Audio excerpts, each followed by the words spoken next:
It's simply asking God to give me the strength to be willing to do whatever it takes to get out of being a victim.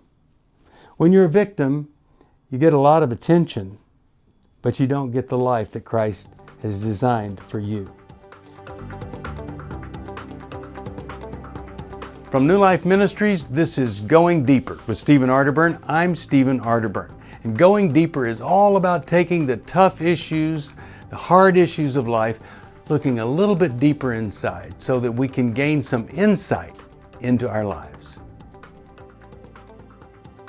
Hi, Steve Arterburn here, and thanks for joining me for Going Deeper, and we're almost at the end of the alphabet. Here we are at the letter V, and there are a lot of words that V could stand for. But going deeper into the word victim might be helpful to a lot of people. There are a lot of different kinds of victimhood, you could say. And one of the saddest that I heard of was the person who invented or created the chain Auntie Anne's Pretzels. Her name's Ann Baylor. And Ann, well, she was Amish. And she was raised on an Amish farm, stayed on that farm, got married, and had a little 9-month-old baby. And her sister on the Amish farm was driving a tractor and backed up and ran over and killed her baby. Imagine your sister runs over and kills your baby. Her grief was so obvious and severe it would be with anyone. Finally, her pastor comes to her and says, I see this grief, this horrific grief that you have, and I want to help you. And she goes to see the pastor. It's his last appointment by design, his design. And he tells her that, well, he can meet needs that someone else couldn't, her husband, for instance. And it began a sexual relationship. He raped her, and she became a victim. But not for long, because when she finally woke up to the fact that she had been lured into this by a person that she had respected, that it was truly spiritual abuse and manipulation. When she woke up to that and confessed to her husband what had happened, she began a process of recovering out of that place of being a victim. And so did her husband. Her husband said, you know, what I want to do is I want to be sure that other people don't end up in this same situation. And if they do, I want them to get the kind of help that we're going to get for you. And so they've supported many folks, many ministries who help people who end up in this place we would call being a victim. It's one of the most incredible things about recovery, about transformation, about the healing power and the supernatural power of the Holy Spirit.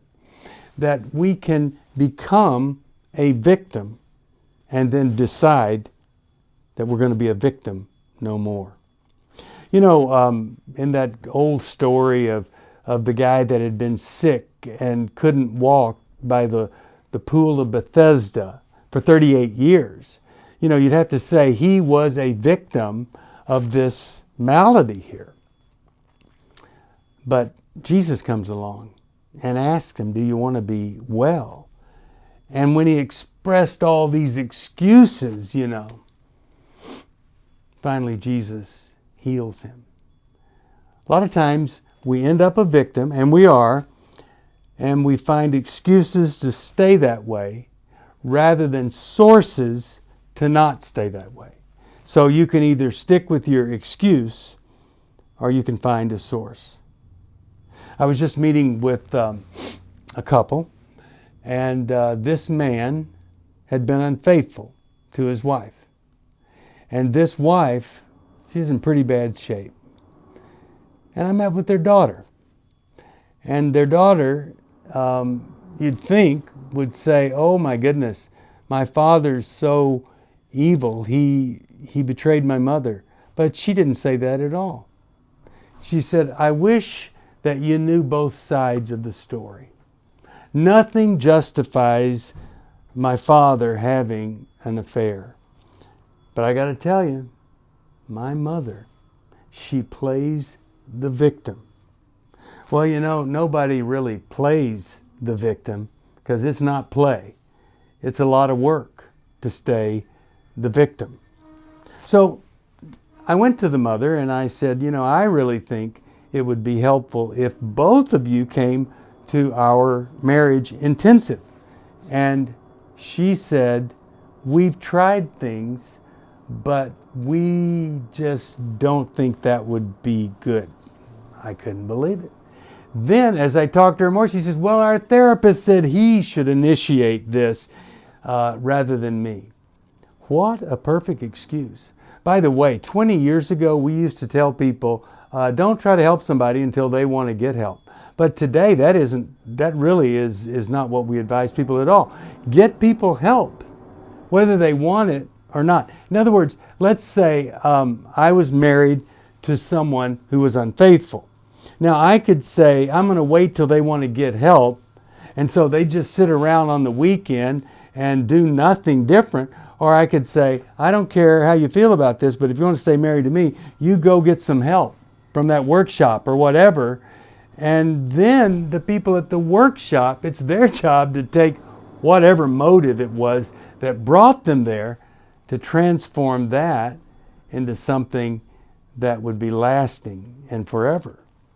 I'd rather have the person there than sitting in the lounger at home watching television. There are lots of types of victims, and when you've been abused and hurt, you are a victim. But every victim can experience victory through the power of the Holy Spirit, through the healing power of community, and this one word that gets a person out of this victimhood or this learned helpless state. And that word is willingness. It's always there. It's not knowing I have a problem or blaming the other person because their problem's so big or shaming the other person. It's simply asking God to give me the strength to be willing to do whatever it takes to get out of being a victim. When you're a victim, you get a lot of attention, but you don't get the life that Christ has designed for you. When you're a victim, you have a lot of excuses not to do amazing things, but then you don't get to do amazing things.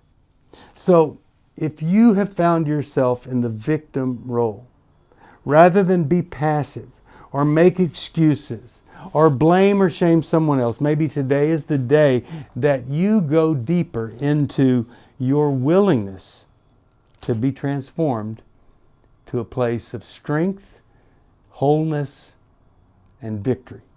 Because that's really what I want that V to stand for. Not victim, not that anymore, but V for victory. Steve Arterburn here, and that's our Going Deeper today. Thank you for joining me for Going Deeper. I hope something I've said may have helped just a little bit. If you have a question you'd like me to answer or comment, just email me at stevesocial@newlife.com. I'll see you next time. If you want to support Going Deeper with Stephen Arterburn, be sure to subscribe so you never miss another episode. And if you know someone who would benefit from this episode, be sure to share it with them. See you on the next Going Deeper with Stephen Arterburn from New Life Ministries.